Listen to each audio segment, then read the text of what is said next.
Welcome to The Explainer. Today, we're digging into Monster Beverage's latest earnings call. And let me tell you, their third quarter was a record breaker.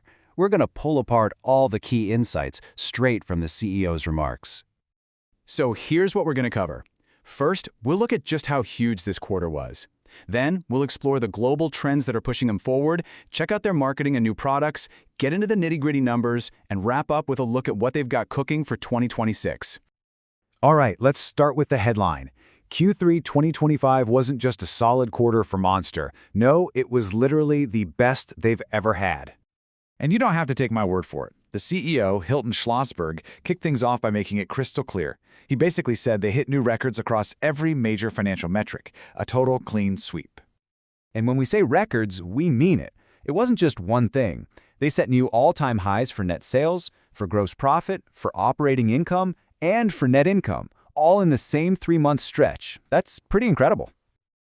So you gotta ask, what's behind this incredible performance? Well, a huge piece of the puzzle is that the entire energy drink market all over the world is just thriving.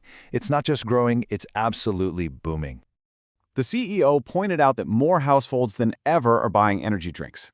It's really this mix of function, lifestyle, and a ton of new, diverse options that's pulling more and more people in. So let's look at the US market. Even though it's already massive, the category grew by over 12% in just the last 13 weeks. I mean, that's some serious momentum for a market that mature. And it's not just an American thing. If you look at Europe, the Middle East, and Africa, what they call EMEA, the growth was even stronger, coming in at over 13%. But get this, the Asia-Pacific region is on a whole other level, a 20% jump in the category. That right there tells you where a massive amount of future growth is probably going to come from. And to round it all out, Latin America is also posting really strong numbers, up over 12%. So when you put it all together, it's obvious, right? This is a truly global phenomenon. But, a rising tide is one thing.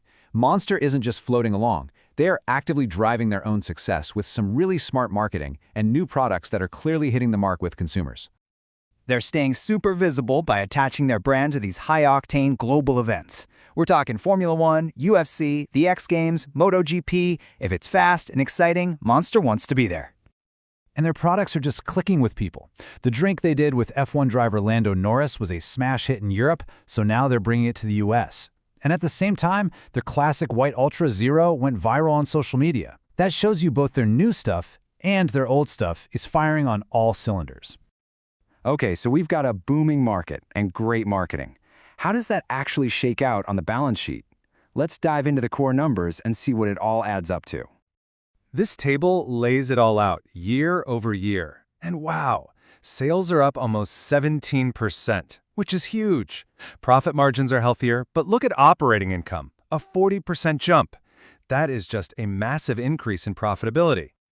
And check this out. This is a huge milestone for the company. For the first time ever, international sales made up 43% of their total business. That's a new record, and it proves their global strategy is really paying off.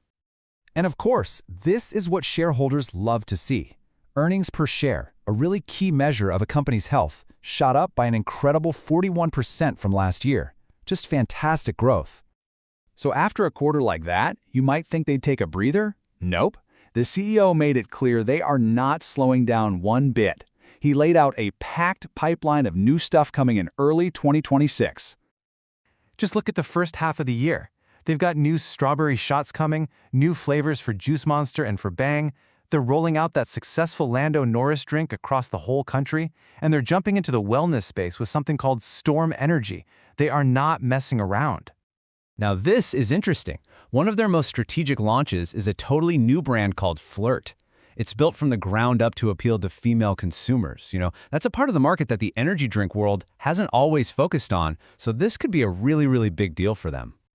They're also planning to tie into big cultural moments. For the 250th anniversary of the US, they're doing 2 limited edition drinks, a special red, white, and blue Ultra, and a strawberry lemonade Juice Monster. Smart move. So let's just boil it all down. Monster's records quarter really comes down to a few key things: a super healthy global market, a brand strategy that's firing on all cylinders, and a really aggressive, clear plan for what's coming next.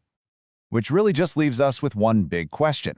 I mean, they've shown this incredible strength and momentum, they have a ton of new products aimed at new customers, and the market is booming worldwide. So the question isn't just can they keep this up, it's can they actually go even faster in 2026?